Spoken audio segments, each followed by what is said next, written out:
क्या आप अपनी सहेली या अपने सबसे करीबी दोस्त पर आंख मूंद कर भरोसा करते हैं? अगर हाँ, तो रांची के बरियातू से आई ये खबर आपके रोंगटे खड़े कर देगी।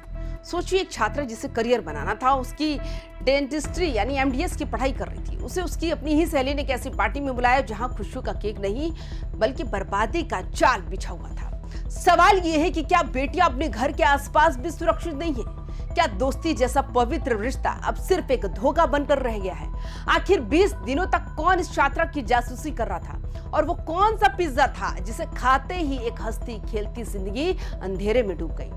आज की ये रिपोर्ट सिर्फ एक खबर नहीं बल्कि हर उस परिवार के लिए चेतावनी है जो अपनी बेटियों को बाहर पढ़ने भेजते हैं। इस खौफनाक साजिश की पूरी परतें हम आज खोलेंगे। वीडियो को अंत तक जरूर देखिएगा। नमस्कार, स्वागत है आप सभी का वाइबिन बिहार झारखंड में।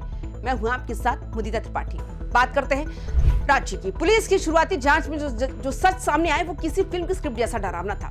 मुख्य आरोपी मोहम्मद दानिश कोई अजनबी नहीं था, बल्कि उसने बड़ी चालाकी से पिछले 20 दिनों से इस पूरी वारदात की प्लानिंग की थी। दानिश ने पहले छात्रा की दिनचर्या का अध्ययन किया, उसके संपर्कों को समझा और फिर उसके सबसे करीबी दायरे में सेंध लगाई।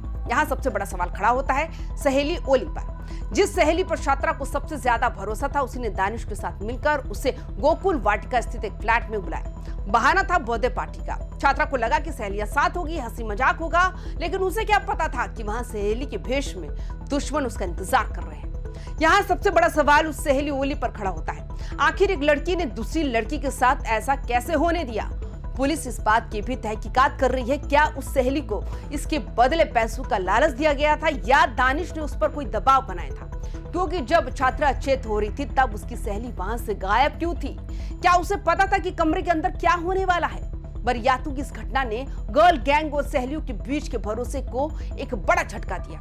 आज के दौर में यह पहचानना मुश्किल हो गया है कि कौन आपका शुभचिंतक है और कौन आस्तीन का सांप। 9 अप्रैल की वो शाम गोकुल वाटिका का वो फ्लैट जहां माहौल को बिल्कुल तो सामान्य सा दिखाया गया, केक काटा गया, बातें हुई ताकि इस छात्रा को किसी भी खतरे का एहसास ना हो, लेकिन असली खेल तो खाने में छिपा था। आरोपियों ने साजिश के तहत पिज्जा में नशीला पदार्थ मिलाया। जैसे ही छात्रा ने पिज्जा का एक टुकड़ा खाया, उसे चक्कर आने लगे और उसका शरीर उसके काबू से बाहर हो गया। जब वो पूरी तरह असहाय हो गई तब उसे कमरे में ले जाया गया। इसके बाद जो हुआ, उसने इंसानियत को शर्मसार कर दिया। यह सिर्फ शारीरिक हिंसा नहीं थी, बल्कि एक सोची समझी मानसिक और शारीरिक प्रताड़ना थी, जिसमें सहेली से लेकर आरोपी तक हर किसी का रोल पहले से तय था। आरोपियों ने इस फ्लैट को एक डेथ ट्रैप की तरह सजाया था। जांच में पता चला कि दानिश ने कोल्ड ड्रिंक और पिज्जा की व्यवस्था पहले से ही कर रखी थी। आमतौर पर बर्थडे पार्टी में लोग बाहर से खाना मंगवाते हैं, लेकिन यहाँ सब कुछ कस्टमाइज था। एक्सपर्ट्स का मानना है कि ऐसे मामलों में अक्सर डेथ ट्रैप ड्रग्स या तेज नींद की गोलियों का इस्तेमाल किया जाता है, जिसे खाने में मिलाने पर स्वाद का पता ही नहीं चलता। छात्रा को लगा कि वो एक आम पिज्जा सा खा रही है, लेकिन वो उसके जीवन की सबसे बड़ी भूल साबित हुई। ये तरीका बताता है कि अपराधी अब कितने शातिर हो चुके हैं और कैसे वो नॉर्मल दिखने वाली चीजों को हथियार की तरह इस्तेमाल कर रहे हैं। होश आने पर छात्रा ने खुद को जिस हाल में पाया वो बयां करना भी मुश्किल है। वो किसी तरह वहां से निकली और हॉस्टल पहुंची।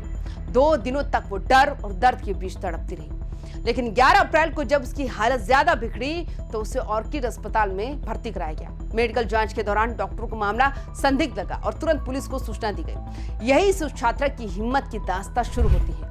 उसने पुलिस को अपना पूरा बयान दर्ज कराया। उसकी मेडिकल रिपोर्ट ने भी उन खौफनाक दावों की पुष्टि की। पुलिस ने देरी न करते हुए मुख्य आरोपी मोहम्मद दानिश समेत 3 लोगों को गिरफ्तार कर लिया। हालांकि एक आरोपी तब भी फरार है, जिसकी तलाश में छापेमारी जारी है। सोचिए छात्रा पर क्या गुजरी होगी। वारदात के बाद वो 2 दिनों तक अपने हॉस्टल के कमरे में बंद रही। वो किसी से कुछ कह नहीं पा रही थी, शायद समाज के डर से या शायद उस सदमे से जिसे वो झेल चुकी थी। 11 अप्रैल को जब उसकी तबीयत बिगड़ी और इन्फेक्शन का खतरा बढ़ा, तब जाकर उसने अपनी चुप्पी तोड़ी। अस्पताल के बिस्तर से दिया गया उसका बयान आज उन दरिंदों के लिए काल बन चुका है। बरियातू पुलिस ने भी यह मुस्तैदी दिखाई, लेकिन सवाल यह है, क्या हमारे हॉस्टल और पीजी के आसपास ऐसे संदिग्ध गतिविधियों पर नजर रखने वाला कोई तंत्र नहीं? क्यों एक बाहरी अपराधी आसानी से एक छात्रा तक पहुंच बना लेता है? जांच में यह भी पता चला कि मोहम्मद दानिश का पुराना बैकग्राउंड भी काफी संदिग्ध रहा। वो हिंद पीढ़ी इलाके का रहने वाला है। उसका परिवार धोखाधड़ी और अवैध जमीनों के धंधों से जुड़ा हुआ है। इस घटना ने रांची के राजनीतिक माहौल में भी आग लगा दी।